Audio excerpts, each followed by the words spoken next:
So this is exactly how I was able to fix that I wasn't able to find and join my friend's server on Meccha Chameleon. So basically what I had to do is that I had to close the Meccha Chameleon game, and instead I had to go into settings on my PC. So go into settings here on your PC, and now what you need to do, you need to click on time and language right here, as you can see.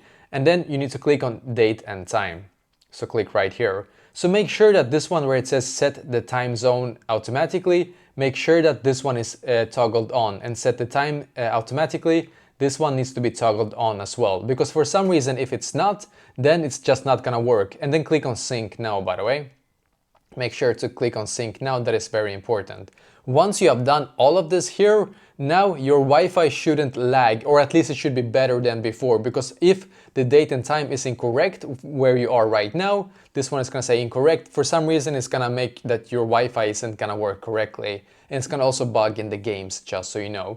Now what you need to do, you need to actually click on the Windows logo here, click right here, and then restart. So restart your PC and then go back and try once again, and hopefully now it's gonna work for you as well.